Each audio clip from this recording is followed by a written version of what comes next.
Tú trabajas por tu empresa todos los días. Permite que tus utilidades trabajen por ti y construyan tu patrimonio. Bienvenidos al podcast empresarial de la Cámara de Comercio de Guadalajara. Esto es Empre Amigos.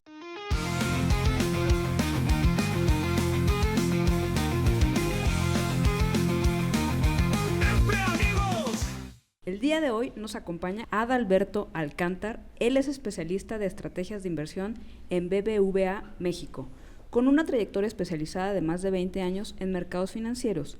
También él es el responsable de diseñar y operar estrategias de inversión en renta fija, renta variable y mercados globales dentro de BBVA México, el grupo financiero líder absoluto del sector bancario y un referente nacional en gestión patrimonial y asesoría financiera para empresas y personas. Desde su posición impulsa la visión estratégica que guía a miles de clientes en la construcción de portafolios sólidos, diversificados y alineados a objetivos patrimoniales. Bienvenido, Adal.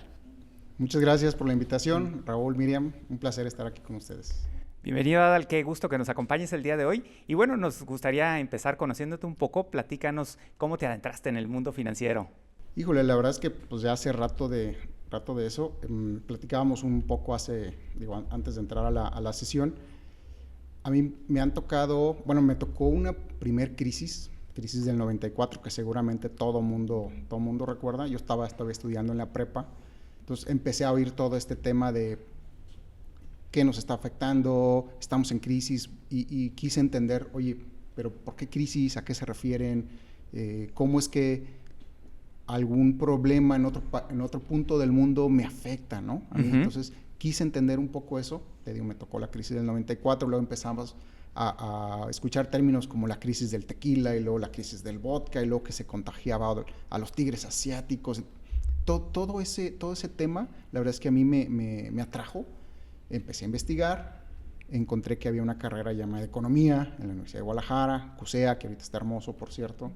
Y me llamó mucho la atención, ¿no? Yo me especialicé sobre todo en temas macro, que creo yo que nos ayudan mucho a entender dónde estamos parados y cómo algo que yo pudiera sentir totalmente ajeno y lejano a mí, me viene afectando a mi patrimonio, a mi familia, a mí como persona, ¿no? Claro. Básicamente eso fue lo que me llamó mucho la atención. Y ya 20 años de experiencia en esta trayectoria. Uno no lo creería, pero ya cuando volteas, híjole, ya tiene muchas un rato, crisis, ¿no? Muchas cosas. Híjole, afortunadamente todas pasan, ¿sabes? Sí, nos tocó la del 94, luego vivimos la crisis del .com en los 2000s, después vivimos la crisis subprime, ¿no? En Estados Unidos, oye, que unas hipotecas, no sé qué, nos afectó, la salimos. Nos tocó la pandemia últimamente y bueno, ahora está este momento que estamos viviendo tan convulso, ¿no? Claro, y a ver, aprovechando tu amplia experiencia y antes de entrar de lleno en el tema, hay quien dice que siempre la economía son ciclos y que se repiten y se repiten y se repiten. ¿Así lo has vivido durante todo este tiempo? Totalmente. La verdad es que yo estoy totalmente convencido de que como seres humanos por algo somos... hemos durado tanto en este mundo, ¿sabes?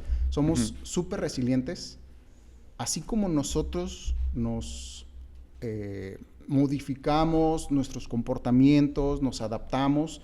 Digo, el ser humano vive en fríos glaciares, en las montañas, en el mar, en el desierto. Nos adaptamos a todo y sabemos salir adelante, ¿no? La economía, que no es otra cosa más que la interacción entre nosotros mismos, entre los seres humanos, también es así, se adapta, vienen choques externos, vienen desequilibrios por lo que tú quieras, pero nos sabemos adaptar a manera de ciclos, nada es instantáneo. Sí.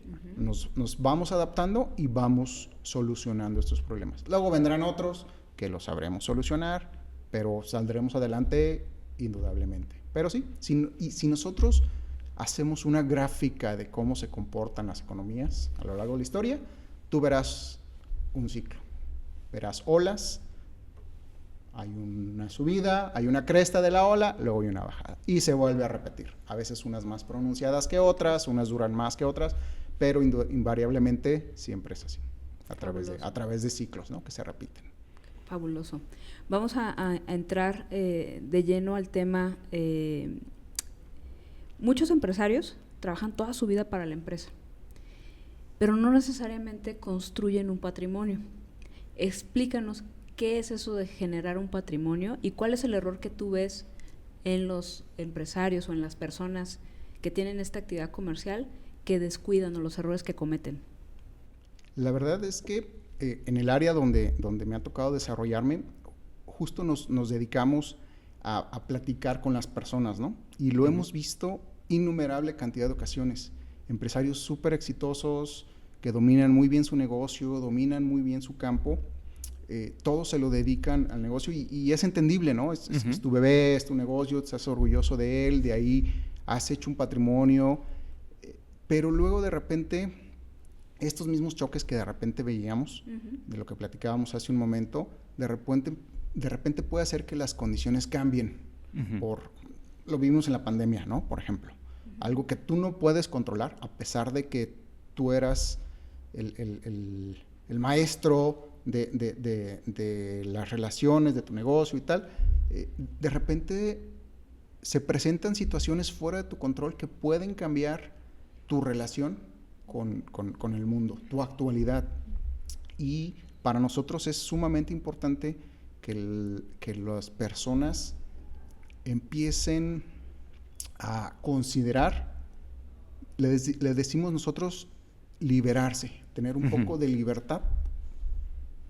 Tu negocio es tu motor, pero si tú logras construir un patrimonio fuera de él, lo que estás haciendo en realidad es ganar libertad para ti, para que el dinero que tanto nos sirve trabaje para ti y tú no tengas que estar trabajando todo el tiempo para seguirlo generando, ¿no?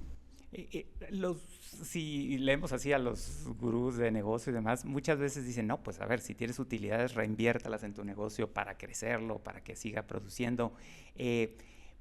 ¿Cuál sería ese diferencial de decir, oye, yo sigo reinvirtiendo en mi empresa, no, mejor un pedacito, a lo mejor sí sigo reinvirtiendo, lógicamente para asegurar el crecimiento, pero esos excedentes los voy retirando a manera de utilidades y los meto en otros productos? ¿Cuál sería el principal beneficio de empezar a tener ese tipo de pensamiento? Creo yo que lo principal que debemos de considerar aquí es, para nosotros es muy importante el tema de la diversificación. En el momento en que tú logras ir sacando, y todo esto se da con disciplina, ¿no? Tú determinas un porcentaje, obviamente la mayor parte de las ganancias si las sigues reinvirtiendo para que tu empresa siga creciendo y tal, pero en el momento en que tú logras tener la disciplina para pagarte a ti, para reconocerte todo ese esfuerzo que tú haces, para ti, insisto, para ti los tuyos, no ahorita, es para un futuro. Obviamente cada quien va a definir sus objetivos, pero es para eso, trabajas para eso, tú vas a lograr diversificar tus ingresos. Y eso, insisto, a la larga lo que te va a traer es libertad, ¿no? Me regreso, cuando estamos hablando entonces de patrimonio, ¿es algún vehículo, alguna propiedad, algunas acciones? O sea, ¿qué es patrimonio? Si nos puedes ayudar a definirlo, esa sería una. ¿Y a qué te refieres con el tema de diversificar? Con el tema de patrimonio, nosotros le llamaríamos a todos los activos que son tuyos, ¿no? Pueden ser bienes muebles, como las propiedades, los vehículos, pero también puede ser todo este activo financiero, todo lo que tú tienes en una cuenta bancaria, pero que está ya directamente a tu nombre, que ya no es de la empresa. Y ahí la palabra clave sería de quién es, ¿no? Una cosa es que sea de la empresa y otra cosa es que sea tuyo. En México estamos muy, muy acostumbrados, a diferencia de otras partes del mundo, donde el empresario y la empresa casi no se distinguen. El éxito de la empresa es mi éxito, o al revés. Y en general en el mundo, cada vez más se nota esa disociación, porque pues tú puedes tener una empresa, pero no necesariamente tienes que tener solo una. Tú puedes irte diversificando en distintas empresas, abrir distintos negocios, y eso también te va a apoyar en este tema de la diversificación. Cambiando a la segunda pregunta, diversificar es que tú puedas diluir los riesgos que pueden presentarse al estar en una sola industria, y puedas tener ingresos de diferentes partes, ¿no? De esta manera, si algo llega a suceder en alguna de las áreas en las que tú tienes presencia, pues tienes otras 2, 3 o 100 áreas distintas que te servirán pues como paracaídas, ¿no? En caso que te soportarán a ti y a tu familia, a tu patrimonio, en caso de que algo malo suceda en una de esas industrias en particular donde estás. Y ahora, si yo como empresario digo, ok, a ver, no quiero poner todos los huevos en una misma canasta, voy a empezar a sacar algo de dinero, ¿qué diferencia hay entre pensar ya en un esquema, digamos, de inversionista a un esquema de simplemente, pues ok, voy haciendo un ahorro y lo voy dejando en la cuenta bancaria que abrí recientemente, y entonces ahí voy haciendo mi guardadito? Empiezan a ubicar un poco por qué es mejor empezar a creer en inversiones a dejar el dinero simplemente puesto en una cuenta y decir, pues ahí le voy poniendo y le voy poniendo y le voy poniendo. ¿Qué pasa si lo dejo así? Ese sería el primer paso que todo el mundo debería hacer, es, ok, ya voy a separar estos recursos, los voy a poner ya a mi nombre, o el mío y el de mi familia, lo que sea, ¿no? Ese sería el primer paso, y a veces es el más difícil. Pero ya una vez que lo haces, esa es una gran decisión, pero ya una vez que lo haces hay que tomar una segunda decisión, es ¿qué voy a hacer con ese dinero? Porque recordaremos que como seres humanos, como seres económicos, siempre estamos expuestos a las dinámicas del mercado, y una de estas cuestiones es lo que a nadie nos gusta, pero todos vivimos, que le llamamos la inflación. El tema de la inflación no es otra cosa que cómo se van moviendo los precios de los bienes a lo largo del tiempo, ¿no? En México históricamente hemos tenido inflaciones alrededor últimamente se han estabilizado alrededor del 4 o 5%, y eso no significa otra cosa más que dentro de un año mi dinero, si no hago nada con él, va a valer 4 o 5% menos. Si lo dejo parado, pierde su valor adquisitivo. Ya no puedo adquirir la misma cantidad de bienes que podía hace un año. Se devaluó el poder adquisitivo de mi moneda, de mi ingreso, ¿no? Al momento en que el empresario se da cuenta de esto, te das cuenta de que esto sucede todos los días. Cada día que pasa que yo no tomo esa decisión de invertir, mi dinero va perdiendo valor adquisitivo. Puedo comprar menos cosas con él cada que va pasando los días. Entonces, en el momento en que lo hago, tengo que hacerlo ya. En el momento en que tengo un recurso, lo aparto, tengo que invertirlo, aunque sea en algo muy básico, pero hay que hacerlo ya, hay que hacerlo ayer, para que mi dinero no pierda valor. O sea, el dinero estancado, qué bueno que lo tenemos, pero si no hacemos algo con él, va a ir perdiendo su valor. Y entonces en algún momento pues va a valer menos de lo que debería de valer en su momento. Con el paso del tiempo, como las arenas en el desierto, se va a ir erosionando, ¿no? Hoy, nuestros clientes escriben por WhatsApp esperando respuestas rápidas, pero no siempre tenemos el tiempo o el equipo para contestar al ritmo que el negocio exige. ManyChat llega justo ahí. ManyChat te permite automatizar mensajes, dirigir clientes con la persona correcta y usar inteligencia artificial para perfilar, responder dudas y dar orientación inmediata. Y no solo funciona en WhatsApp, también conecta con Facebook, Instagram y TikTok para centralizar toda tu comunicación. Si quieres profesionalizar tu atención, ahorrar tiempo y convertir más conversaciones en ventas, esta es la herramienta ideal. Y enEmpre Amigos, queremos que lo pruebes sin pretextos. Te regalamos un mes gratis de ManyChat Pro. Solo entra a manychat.partnerlinks.io/empreamigos. Da el paso hoy y descubre cómo una buena automatización puede transformar la forma en que tu negocio conversa, vende y crece. Y ahora, si yo decido y digo, ok, pues entonces tengo que hacer algo. ¿Cómo empiezo a decidir qué hay? Porque en el mercado pues hay muchísimos productos y entonces al momento que digo, híjole, pues ¿cuál agarro? Porque a lo mejor hay algunos que me dan muy buenos rendimientos, hay otros que no me dan tanto. ¿Cómo decido qué es lo adecuado para mí? Lo primero que nosotros recomendamos es hacer un ejercicio de qué tipo de inversionista soy, cuál es mi realidad. Tenemos, como seres humanos, distintos niveles de conocimiento por mi experiencia previa, qué tanto conozco instrumentos financieros, qué tanto me ha tocado experimentar, qué edad tengo, en qué etapa de mi vida estoy, cuánto flujo tengo, de cuánto estamos hablando, qué objetivo quiero lograr con estos recursos. Si tengo 20 años, 25 años, 30 y los quiero para mi jubilación, o quiero este recurso para adquirir una propiedad en 5 o 10 años. Entonces hay que determinar estos objetivos y en base a esto, en base a este análisis, a este examen, vamos a determinar lo que nosotros le llamamos el perfil del inversionista. Históricamente ha habido 3 grandes clasificaciones. Hay inversionistas más conservadores. Del otro lado, del otro extremo del espectro son los inversionistas, se colocan los inversionistas agresivos, aquellos que ya tienen experiencia con muchos instrumentos financieros, que tienen un periodo o un horizonte de inversión, le llamamos nosotros, de muy largo plazo, que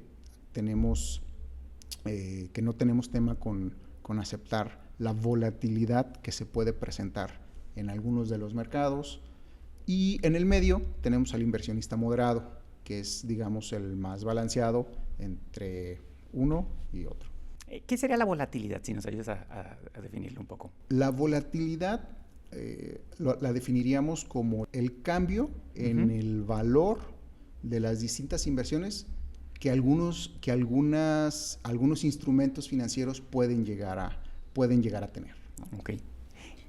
Si, por ejemplo, me hago el test de qué tipo de inversionista soy y el día de hoy, por mi situación económica, por mi situación actual en edad, resulta que soy un perfil tal, ese perfil puede cambiar con el tiempo, o a lo mejor yo me insistí en ser un tipo de perfil cuando la verdad es que no era tan arriesgada y agresiva como yo quería.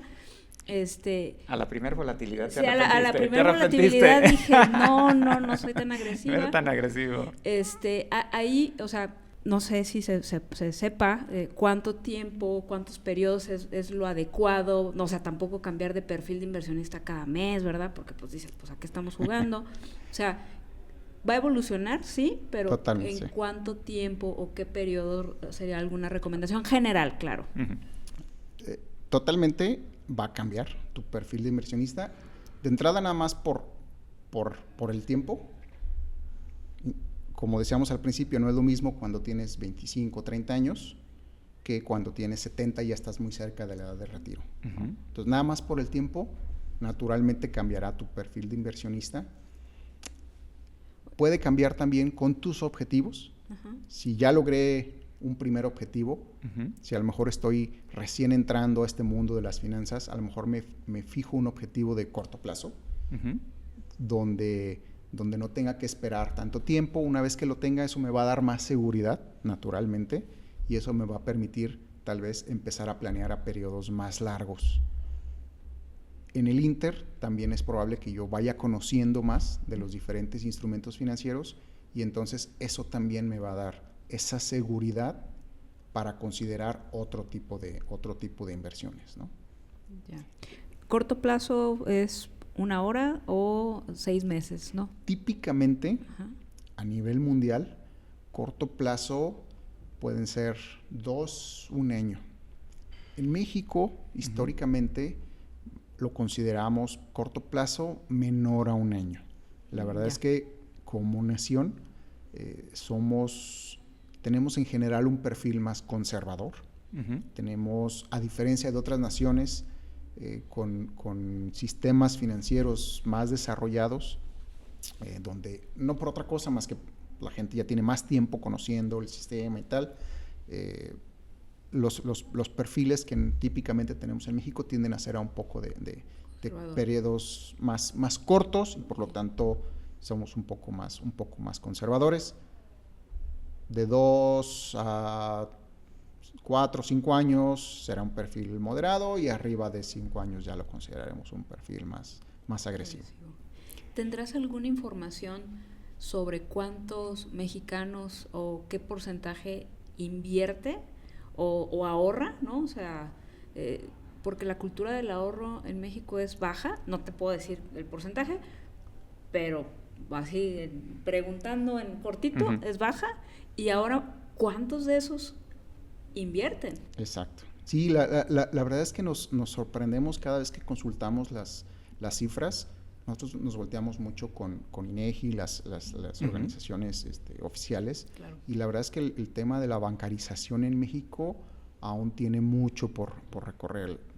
Probablemente no más del 50% de la población está bancarizada. En los últimos años, a raíz de todos estos esfuerzos de las diferentes instituciones de traer cuentas sin comisiones, de muy fácil apertura a raíz de la nueva tecnología, estos avances de la tecnología que han permitido que ya ahora la economía informal tenga cada vez más acceso a través de poder hacer cobros con tu teléfono celular. Todo ese tipo de cosas han permitido que de ese 50 pasemos a un 60, 70%, pero aún así hay una brecha grande. Hay una brecha todavía muy grande, sobre todo en ciertas regiones, ¿no? A lo mejor aquí en Guadalajara o ciudades grandes es un poco menos notorio, pero la verdad es que el territorio nacional es muy amplio y todavía tenemos una brecha bastante grande por recorrer, ¿no? Y ahora, si decido ya mi perfil y a lo mejor digo, ok, pues tengo esta edad, vámonos, voy a empezar a ver productos. ¿Puedes empezarnos a platicar un poco qué tipo de productos me voy a encontrar, cómo se van, digamos, estructurando, o cuáles serían como las clasificaciones? Claro que sí. Digamos, el primer tipo de productos de manera natural sería lo que nosotros le llamamos instrumentos locales, es decir, todo lo que hay disponible aquí donde yo vivo, ¿no? Que es como lo más natural, lo que más fácil puedo llegar a conocer. Y este tipo de instrumentos les llamamos de renta fija, lo que tradicionalmente conocemos, por ejemplo, como un pagaré. Okay. ¿No? Que la mayoría de la gente lo conoce. ¿Qué es un pagaré? Yo te presto a ti, Raúl, una cantidad, 100 pesos, por hablar de un número cerrado, y tú te comprometes a regresármelo dentro de un mes, 28 días, me regresas mis 100 pesos más un premio, le pudiéramos llamar, que es una tasa de interés. Normalmente así se especifica, de un porcentaje acordado, ¿no? Okay. Ese es como históricamente los humanos empezamos a invertir. En México, además de hacerlo con personas físicas, porque eso obviamente lleva su riesgo, ¿no? Claro. Hay instituciones que se dedican a ofrecer este mismo tipo de inversiones, hablando típicamente de las instituciones financieras, ¿no? Los bancos. Tú puedes llegar a cualquier institución, contratar esta inversión, que no es otra cosa más que el banco.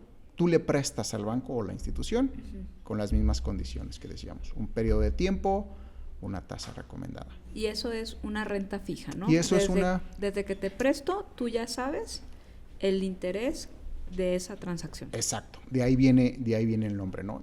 De antemano yo ya conozco las condiciones, sé cuándo voy a tener mi dinero de regreso y sé exactamente con pesos y centavos cuál va a ser mi ganancia, cuál va a ser el premio que yo voy a tener por no tener disponible yo ese dinero en ese tiempo. ¿no? Y típicamente en un pagaré de ese tipo, ¿estoy solucionando el tema de la inflación que hace rato nos comentabas?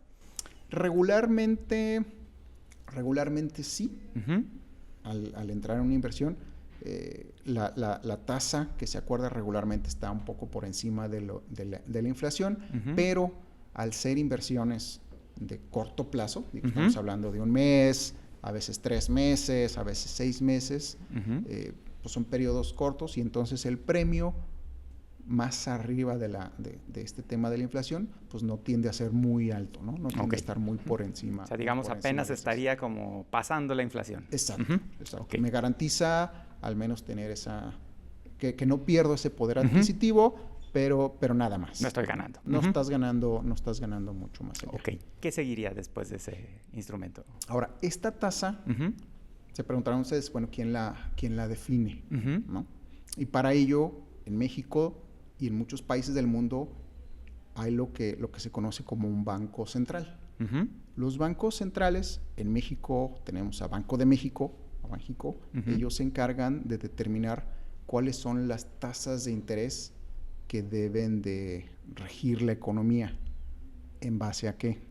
Banco de México, cuando se creó, le dieron un solo mandato, que es preservar el valor de la moneda, lo que decíamos, para que tu poder adquisitivo no sea menor, ¿no? El poder adquisitivo de los mexicanos no sea menor. Ellos lo tienen que mantener, sobre todo controlando la inflación. Ese es su principal objetivo de Banco de México. Entonces, ellos, a través de lo que le llamamos la política monetaria, ellos determinan cuál va a ser la tasa de interés que mejor le sirve a la economía para mantener, por un lado, el crecimiento de la economía y sobre todo la inflación bajo control. Esta tasa de interés ha venido evolucionando de acuerdo a los ciclos económicos que hablábamos hace rato. A principios de los 2000, después de la crisis que vivimos en el 94, 95, México veníamos de tasas de interés por Banxico. Llegamos a tener tasas, de 40, 50%. En el 2000 ya veníamos a tasas de 20% y luego logramos bajarlas estabilizarlas a niveles de 4 o 5%, ¿no? Y una vez más, con estos ciclos económicos, en 2008 viene esta crisis de las hipotecas subprime en Estados Unidos, viene un tema de inflación, Banco de México tiene que subir la tasa para controlar la inflación y la subieron a niveles de 8% aproximadamente. Una vez que se controla la inflación, la vuelven a bajar, ¿no? Son periodos puede tomar un par de años, 2, 3 años, después la vuelven a bajar a niveles de 3%, que es lo más bajo que históricamente le hemos tenido aquí en México. Por ahí del 2014 logramos ese 3%. Tuvimos después en el 2016, 2018 temas de tipo de cambio. Se tiene que volver a subir la tasa de inflación, la tasa de interés para controlar la inflación. Viene el choque de COVID, se cierra la economía y aquí es creo yo importante, pero ¿por qué la tasa de inflación sirve para controlar la economía? Pues porque si en los bancos o en las instituciones financieras, a mí como inversionista que tengo un dinero que no voy a usar, me dan un premio interesante, o sea, me dan un 10%, un 20% y la inflación está en el 5%, tal vez yo como ahorrador tengo menos incentivos de meterlo a un negocio, porque eso conlleva un riesgo, y acá que está relativamente seguro, sin hacer mucho esfuerzo, me dan un buen premio, ¿no? Entonces, tasas de interés altas, históricamente lo que hacen es desincentivar que la economía crezca.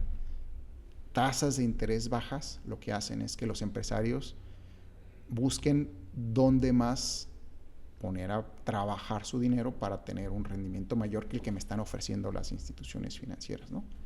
Luego de este paréntesis, decíamos 2016, después viene la crisis del COVID, se vienen los choques inflacionarios. Recordarán que tuvimos inflación, llegamos a 8, 9%, tuvimos el cierre de los puertos, ¿no? Esas imágenes donde teníamos todos los barcos que no podían descargar, sí, claro. No había mercancías, no había carros, no había muchas herramientas. Entonces, eso provoca inflación, pero también que la economía se pare, ¿no? Entonces, tienen que volver a bajar de manera muy drástica las tasas de interés.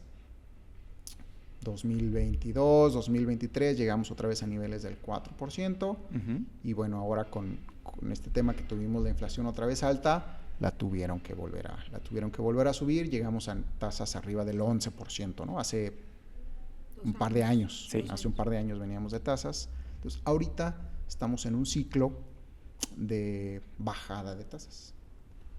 Si se fijan, se repite este tema de suben las tasas, bajan las tasas. ¿Esto significaría que ahorita no es un buen momento para estar en renta fija? Sí es un buen momento, pero...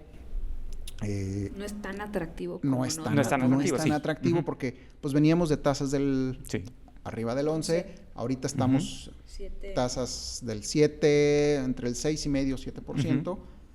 El ciclo de bajada continúa. La verdad es que creemos que Banco de México va a seguir con su recorte de tasas porque quiere, por un lado, incentivar la economía, ¿no? Tal vez no mucho más allá. Estamos esperando un ajuste gradual en los siguientes semestres, pero sí continúa este ciclo de bajada de tasas, ¿no? Oye, correcto. Ahorita que platicamos sobre las tasas, sobre el interés, y a la persona física que está pagando un crédito hipotecario, automotriz, tiene a lo mejor adquirió un activo, pero debe, ¿cómo le afectan estos ciclos?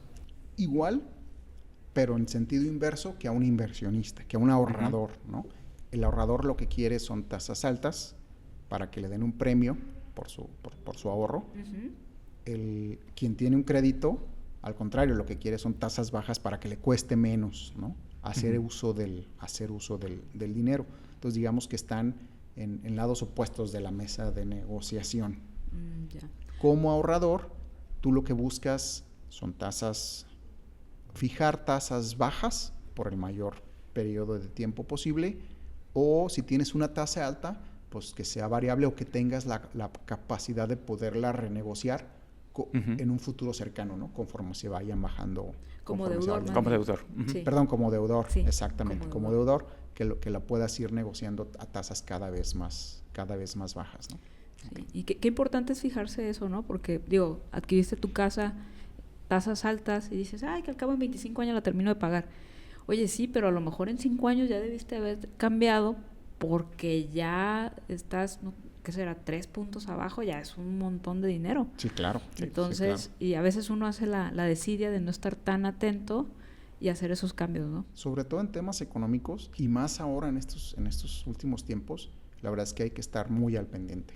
O sea, no estoy hablando de revisar tus saldos todos los días o las condiciones de tus contratos todos los días, pero sí de manera frecuente estar en contacto con tu institución bancaria para ver qué podemos mejorar, ¿no? Siempre hay algo que se puede mejorar. Ahora, siguiendo con esta estructura del mercado local, ¿qué otro producto podría haber para invertir? Dentro del mercado local, decíamos, Banco de México es quien determina las tasas. Hablábamos un poco de las de corto plazo. Dentro de las de largo plazo, hay otros instrumentos que son similares con un par de características distintas. Se les llaman bonos. Un bono es lo mismo. Es una deuda que contrata a quien tú le das el dinero. Sin embargo, son periodos más largos, 1, 2, 5, 10 años. Ahora, para evitar que tú no tengas acceso a nada de ese recurso, para paliar un poco ese tema, hay lo que se le llaman cupones o pagos de intereses. Vamos a hacer un contrato a 3 años, pero yo me comprometo a pagarte los intereses solamente, no el capital, los intereses cada 28 días, ¿no? A una tasa que puede ser fija, ¿no? Ya predeterminada, o cada 6 meses, ¿no? Por poner un par de ejemplos. Pero durante ese tiempo yo no toco mi dinero. Pero durante ese tiempo tú no tocas tu capital, el principal no lo tocas, solamente tienes acceso a estos intereses o a estos cupones para que tú tengas cuando menos algo de flujo, Uh-huh. ¿no? Por esta inversión. Okay. Decíamos, esto se le llaman bonos. Típicamente esos también los puedes contratar directo con Banco de México. Uh-huh. ¿Y por qué seguimos mencionando a Banco de México? Porque, bueno, es el ente que nos regula y, digamos, es quien es el prestamista, si lo queremos ver así, Uh-huh. con mayor seguridad de que tu dinero va a regresar, ¿no? Claro. Por un lado, decíamos, tenemos el mayor riesgo si se lo presta una persona física, si esa persona Uh-huh. física algo pasa, lo que sea, pues yo me quedo sin ni mis intereses y tampoco mi capital, ¿no? Uh-huh. Sin embargo, si me acerco a una institución financiera o inclusive Banco de México, bueno, pues el nivel de seguridad es mucho mayor, ¿no? El nivel de premio o la recompensa que voy a obtener no va a ser tal vez tan atractiva como se la presta una persona física, pero yo voy a tener la total seguridad de que ese dinero va a regresar a mí cuando se venza el plazo.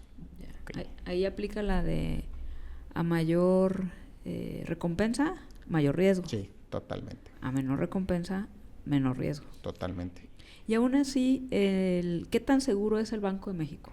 Híjole, la verdad es que es la institución que nos regula, Uh-huh. está respaldado por los gobierno. recursos Uh-huh. por el gobierno, Uh-huh. Entonces es lo que nosotros la llamamos la tasa Más libre segura de riesgo, es lo más seguro que existe, ¿no? Ahora, no significa que no haya un riesgo, ¿no? Porque Uh-huh. en economía todo tiene un riesgo. Uh-huh. Sí. Si cruzo la calle, hay un riesgo, ¿no? Uh-huh. Menor, muy bajo, pero siempre hay un riesgo, ¿no? Algo puede pasar. Nunca es cero. Nunca es cero. Y justamente he visto, hablando de riesgo, que, por ejemplo, empresas pueden, y más bien uno como usuario, como inversionista, puedes adquirir deuda de empresas que a través del sistema financiero, pues también puedes contratar como una especie de deuda y te pagan una recompensa mayor. Sí, Uh-huh. estas empresas, digamos, si yo soy ahorrador, tengo esa opción de ir Ajá. con una institución financiera o ir con Banco de México, sé cuáles son las tasas.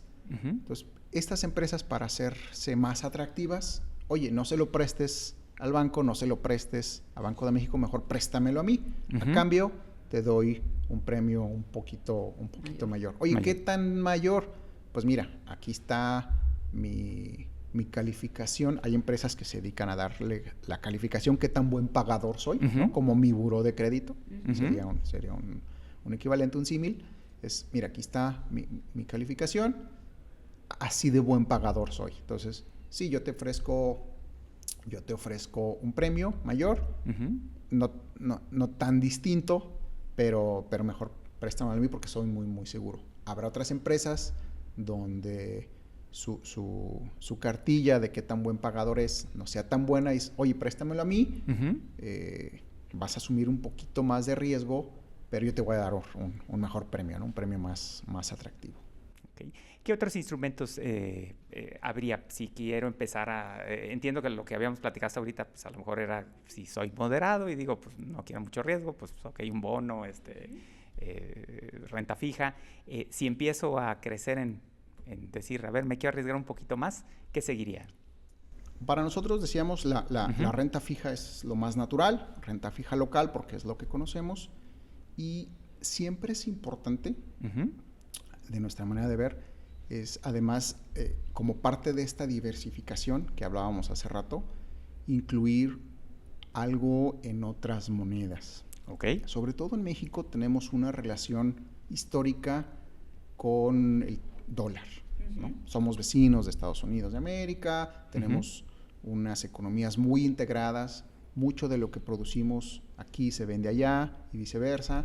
Somos vecinos y mejores socios, hasta por temas históricos, ¿no?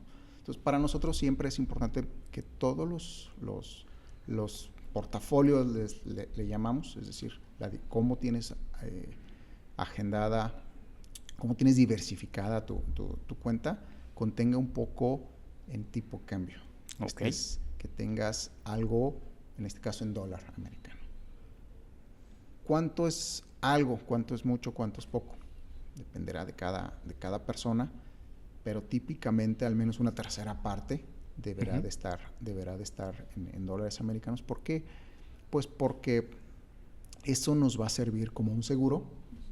Hablábamos hace un rato de las crisis que hemos vivido, los choques cambiarios que hemos pasado. Entonces, para nosotros eso es como un seguro en tu cuenta. En el momento en que algo llegue a suceder, esto te va a servir como seguro para que tu patrimonio no se devalúe y siga manteniendo ese poder adquisitivo.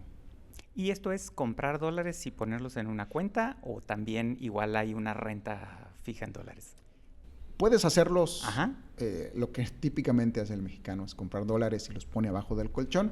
Por favor, no hagan eso. No hacemos eso. Es sumamente con todo respeto riesgoso. para los argentinos que hacen eso, no, aquí no lo hagan. Sí, no lo hagan, es sumamente riesgoso. Las instituciones financieras cada vez tienen más instrumentos que te permiten invertir en dólares desde México, y lo podemos hacer a través de instrumentos que te dan estas rentas, te dan estos rendimientos en dólares, por un lado, y te pagan estos intereses. Una gran manera de hacerlo, un poco regresándonos a lo que es renta fija, nosotros hablábamos de lo que son los fondos de inversión. Okay. Un fondo de inversión no es otra cosa más que tener estos contratos, un contrato a 28 días, uno a 90 y tal, pero lo que se hace es se junta el dinero de muchos inversionistas, tú pones el dinero en este fondo, y el fondo lo que hace es comprar todos estos bonos, pagarés, en un solo instrumento, sin que tú tengas que tener cientos o miles de contratos a diferentes plazos para que tu dinero no esté amarrado, que no lo puedas usar hasta que se venza cada uno de esos contratos. Al hacerlo a través de un fondo de inversión, tú sabes que tu dinero está invertido en ese tipo de instrumentos de renta fija. Sin embargo, tienes la posibilidad de poder acceder a este dinero en caso de que lo necesites, de acuerdo a, le llamamos nosotros, la liquidez que te ofrezcan estos fondos de inversión. Típicamente hay fondos que te ofrecen liquidez mismo día, es decir, a ver, yo quiero hacer uso de parte de mi recurso o todo el día de hoy, y hoy mismo tengo el recurso. Obviamente el premio en ese tipo de fondos pues es un poco menor. Y luego después existen otros fondos donde te ofrecen liquidez cada 24, 48, 72 horas, una semana, pero no pierdes acceso a ese recurso, ¿no? Y este mismo tipo de fondos de renta fija también existen en dólares. Entonces, esos, en lugar de que estén invertidos en pagarés o CETES o bonos de Banco de México, pueden estar invertidos, por ejemplo, en bonos del Tesoro de Estados Unidos, ¿no? Respaldados no por Banco de México, sino por el gobierno de Estados Unidos, ¿no? Que eso le da un nivel de solidez y seguridad todavía mayor, ¿no? Ya que Estados Unidos pues es la economía más grande del mundo, el respaldo que tiene su moneda es considerablemente mayor, ¿no?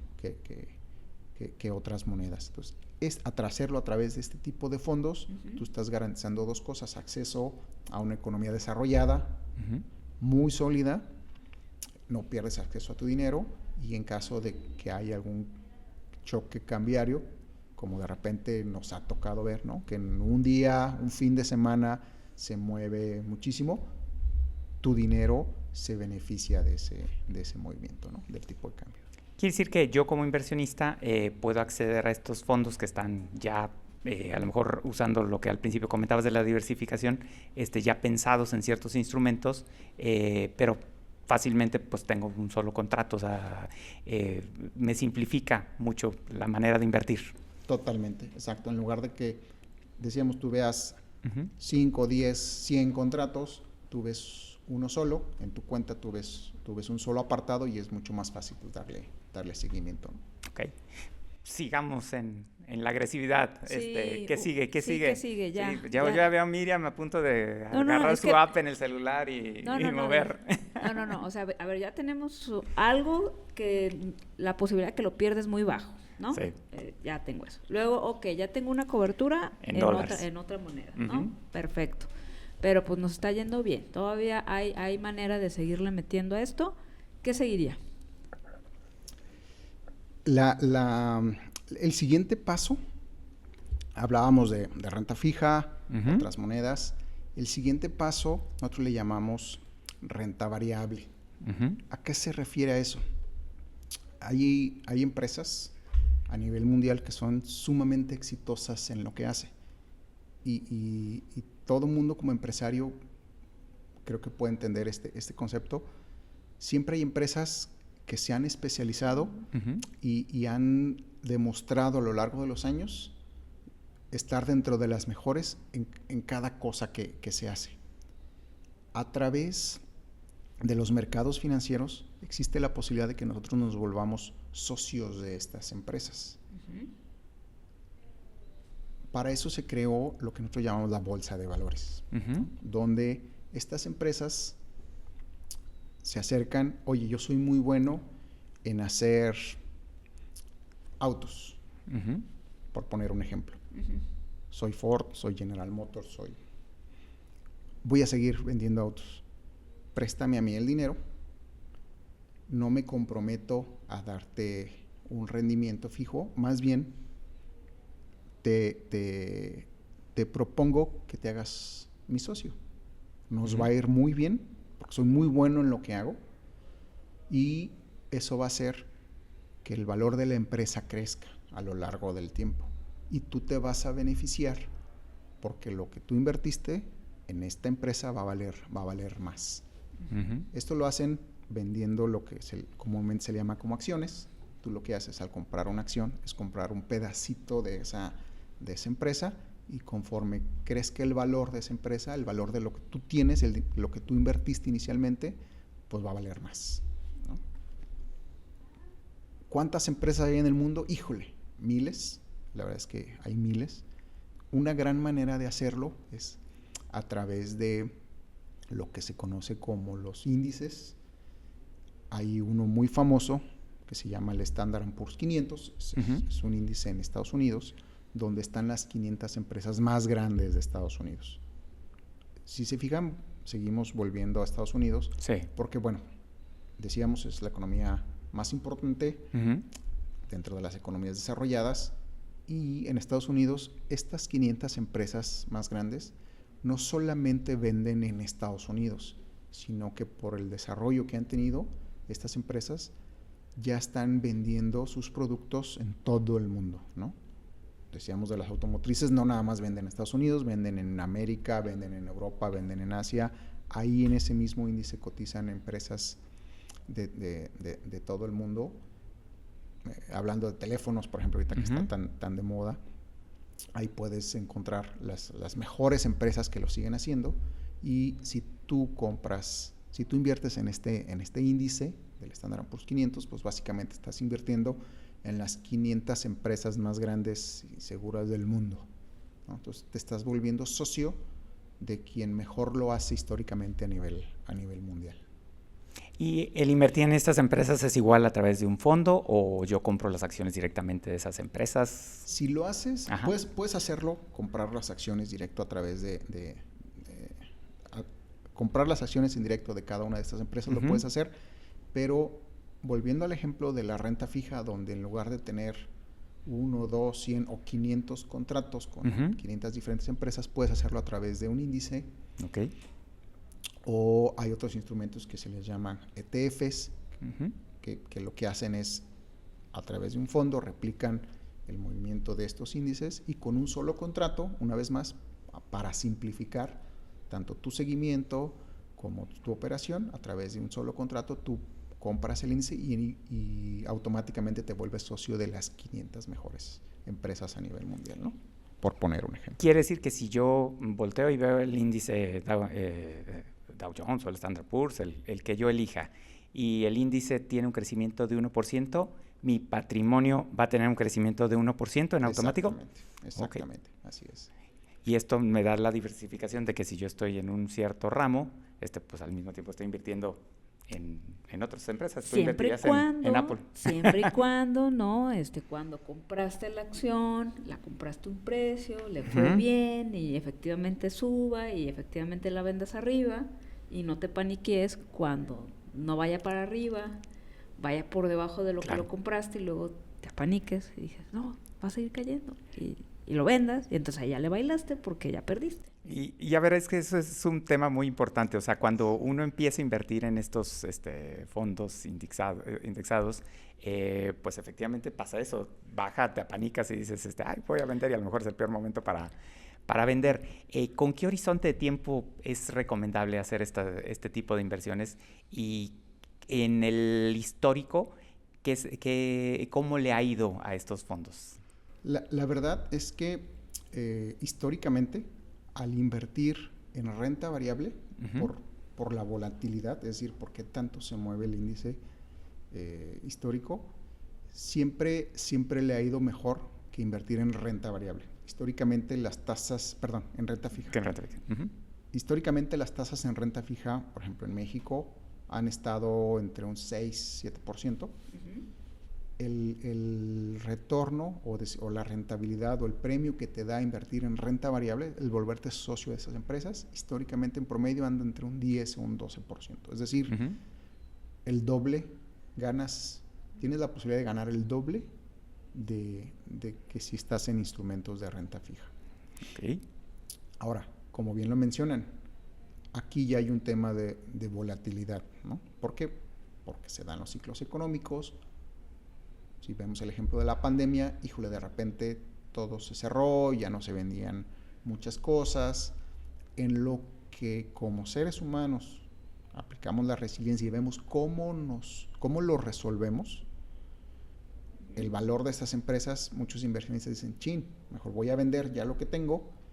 Eso hace que el valor vaya a la baja. Pero es temporal. Todo este tipo de ajustes, para nosotros son ajustes, son temporales, hasta que se encuentra la nueva manera de volver a trabajar y luego se vuelve a recuperar. Si viéramos una gráfica de cómo se comportan los índices de estas empresas de renta variable, siempre que hay una crisis viene un ajuste. Y digo siempre porque tenemos registros desde principios de 1900, ¿no? Inclusive desde antes, hay registros desde antes. Siempre que hay una crisis viene un ajuste, se encuentra la nueva manera de trabajar, inclusive habrá algunas empresas que quiebren. Por eso es muy importante no casarte con una empresa que no conozcas muy bien y a fondo, ¿sabes? Y que no estés muy al pendiente. Por eso si no tienes el tiempo para estar dedicado 100% a estar monitoreando cómo se están comportando las empresas y la economía, lo mejor es comprar un índice. Habrá algunas empresas que salgan, sabes que ya no fueron viables, lo que sea, salen del índice, entran nuevas, y si una de esas 500 empresas quebró, por ponerte un ejemplo que luego de repente pasa, pues tienes el valor de otras 499 que siguen funcionando, y eso hace que tu afectación sea nula o mucho menor, ¿no?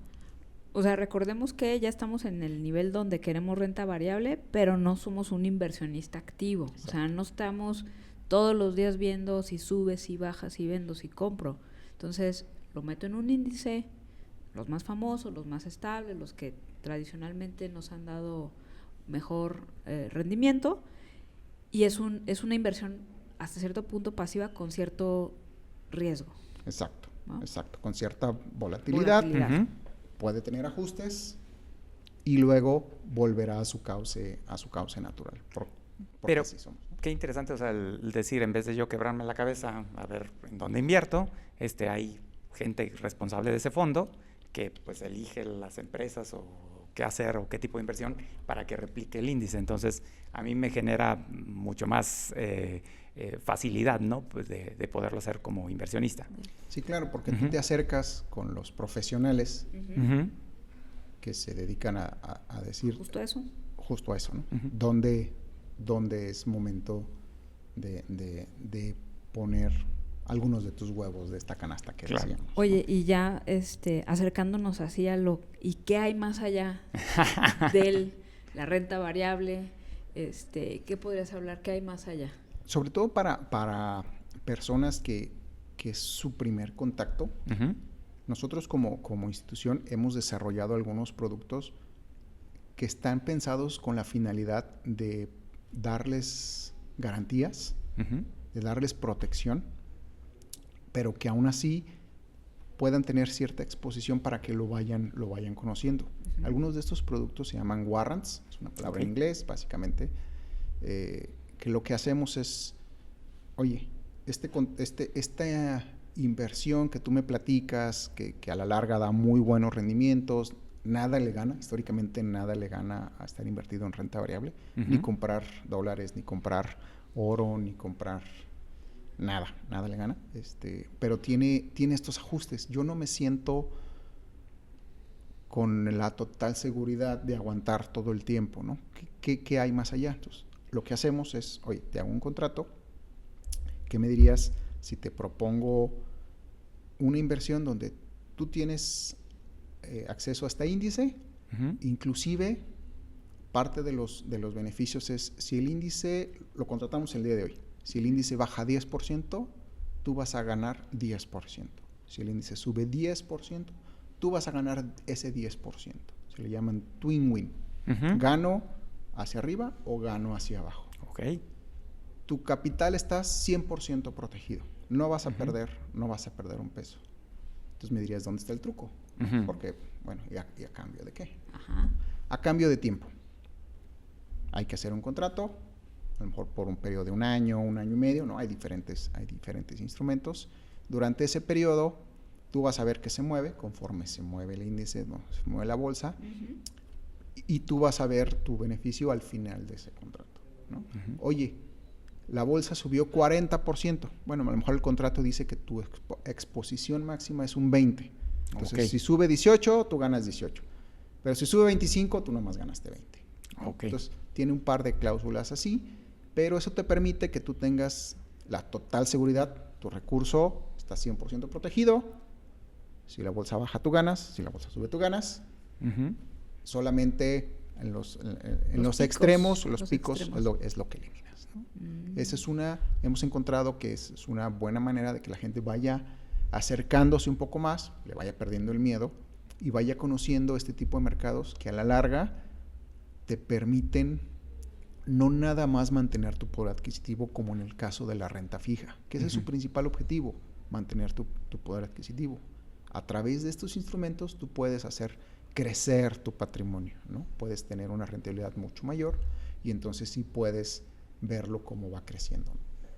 Okay. No, pues qué interesante el tener todas estas opciones y saberlas y conocerlas, pero siempre cuando hay dinero, pues llega el punto en que dices, bueno, pero a lo mejor invierto en el mercado inmobiliario. ¿A través del esquema financiero también puedo entrar a parte inmobiliaria? Sí, la verdad es que sí. Para nosotros, digo, en Guadalajara, en México, estamos viviendo un boom, uh-huh. ¿no? Particular del mercado inmobiliario. Para nosotros es una gran herramienta. Siempre el considerar un bien inmueble te permite no nada más diversificar, porque además uh-huh. es otro mercado, ¿no? Diversificas el riesgo, lo que uh-huh. decíamos, sino que con estos crecimientos que están teniendo los inmuebles, pues tú puedes ver crecer y multiplicar tu patrimonio. Totalmente de acuerdo. A través de las instituciones bancarias tú puedes acceder, por ejemplo, a un crédito hipotecario, uh-huh. donde pues, en realidad tu aportación es mínima. Regularmente tienes que poner enganches de 5 o 10%. El valor de tu inmueble va creciendo con el paso del tiempo y tú puedes, por un lado, con tus recursos los sigues invirtiendo, te sigues llevando estos premios de acuerdo a la diversificación que elijas, uh-huh. y por el otro, la plusvalía, es decir, cuánto va creciendo el valor de tu inmueble, pues todo eso va haciendo que tu patrimonio de manera integral siga creciendo, ¿no? ¿Y no hay alguna figura en donde yo pueda, o sea, porque a lo mejor yo no soy un experto inmobiliario, entonces digo, pues yo no me pongo a hacer una casa, en que yo pueda invertir en empresas del sector? Sí, así como hay empresas súper exitosas en diferentes mercados, tecnología, uh-huh. salud, los diferentes sectores económicos, en el mundo y en México hay empresas que se dedican a construir uh-huh. y a manejar estos bienes inmuebles, oficinas, centros comerciales, hospitales, uh-huh. bodegas industriales, En México se le conocen como fibras. Ok. Una fibra, básicamente lo que se hace es, a través de un fideicomiso, para dar total seguridad, se compran bienes inmuebles, se rentan. Cuando ya hay un buen valor, inclusive se pueden llegar a vender. Y tú, así como una acción de una empresa, puedes comprar una parte de esta fibra. Se les conoce como certificado bursátil de fiduciarios. Y te beneficias, tú te haces socio de estas empresas especializadas en bienes inmuebles, ¿no? Es decir, estaría construyendo un edificio sin yo ser el que... Sin tú saber nada sin de saber nada Sin de saber construcción. nada. De construcción. Inclusive, mejor aún, por contrato, estas fibras están obligadas de las rentas que cobran a repartir el 95% de las ganancias que generen cada 3 meses. Entonces, tú tienes ese pago de intereses, de beneficios. Como los bonos que platicábamos. Como los bonos que platicábamos. Entonces, tú no pierdes acceso total a ese dinero, tú te haces socio y te están dando una renta cada 3, cada 6 meses, algunas cada mes. Entonces, tú tienes una rentita que vas sacando de ahí, te haces socio de quien mejor hace, de quien mejor lo hace, ¿no? Sí. No, pues, qué interesante es todo esto, porque la verdad es que luego, como comentábamos al inicio, pues nos centramos mucho en nuestro propio negocio y a lo mejor el retorno de la inversión de nuestro negocio, si lo pones en tesitura con lo que hacen los grandes inmobiliarios o las grandes compañías, pues podría haber un punto de decir, oye, pues mejor dirijo este recurso hacia allá. Sí, entonces, y me gustaría recapitular, digo, ya también sí, ideas sí, para reestructurar su fondo. Entonces, tener un ahorro líquido, ¿va? Sí. Luego, invertir en algún instrumento muy, muy seguro que puede ser en un banco o en algún CETE, que es del Banco de México. Esa sería como la segunda parte. Luego de ahí le metemos un poquito de riesgo. De riesgo, ¿no? Y nos vamos, esa es la famosa tipo de cambio. A moneda, exactamente. Tener algún dinero en otro tipo, una cobertura en otra moneda, y luego de ahí ya nos podemos ir a un tema de meterle renta variable, ¿sí? ¿no? Donde ya tú inviertes y eres socio de estas grandotas, Google, Apple y todo, y luego los warrant, ¿no? O algún índice, si no le quieres seguir mucho, o sea, sigue siendo renta variable, pero un poco más pasivo. Con cierta garantía. Con cierta garantía, ¿no? Y también, si te gusta el tema inmobiliario, puedes tener ahí una mezcla con el tema de las fibras. Y ya con eso, ya tendrías una diversificación, pues, más o menos, pues ya diversificación, ¿no? Ya traes unas 5 cositas. Estás hablando, sí, de que ya diversificaste mercados, ya diversificaste tus ingresos, ya diversificaste geográficamente inclusive. Okay. Entonces, sí, la verdad es que ya sería una muy buena diversificación. Y para aquellos inversionistas que ya tienen más experiencia, pues la verdad es que se pueden ir acotando algún área de mercado que les guste en particular, porque lo conocen de manera más personal o lo que sea. Y la verdad es que este tipo de inversiones lo pueden ir acotando tanto como lo vayan queriendo, ¿no? Muy bien. Y ahora, si nos están escuchando nuestros amigos y dicen, ¿cómo empiezo? Platícanos, ¿cuál sería el primer paso y cómo BBVA nos puede ayudar? No, bueno, pues ahí el primer paso es acérquense a su oficina, a su banquero, pregunten por la banca patrimonial y privada, donde nos especializamos en darle no nada más productos, nosotros nos especializamos en conocer al cliente, darle asesoría, darle acompañamiento. Nuestro objetivo es acompañarlos en tu objetivo, en tu voluntad de llegar más lejos. Básicamente eso es lo que a nosotros nos encanta hacer. Acérquense a su banquero, pregunten por qué opciones existen y ellos pues muy gustosamente los irán guiando, ¿no? Fabuloso. Pues te agradecemos muchísimo, Adal, el que hayas estado con nosotros el día de hoy. La verdad es que nos dejas con mucho aprendizaje de los diferentes instrumentos, pensando en dónde debemos de poner, ahora sí que, como decías, en qué canasta poner cada uno de los huevos. Y bueno, pues siempre cerramos con un consejo final, algo que quieras dar como conclusión para nuestros amigos. Pues básicamente lo que decíamos al principio, tu empresa sabemos que es tu motor, pero diversificar te va a dar libertad. Te va a dar libertad para ti, para tu familia, para tu yo del futuro.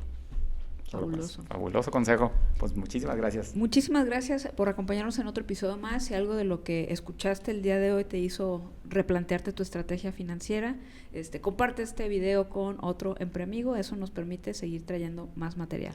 No se les olvide suscribirse, eso nos ayuda a que este contenido se replique a más empresarios, y seguirnos en todas nuestras redes, ahí pueden encontrar mucha más información del tema. Muchísimas gracias y nos vemos a la próxima. Gracias, Adal. Gracias a ustedes, hasta luego. Gracias.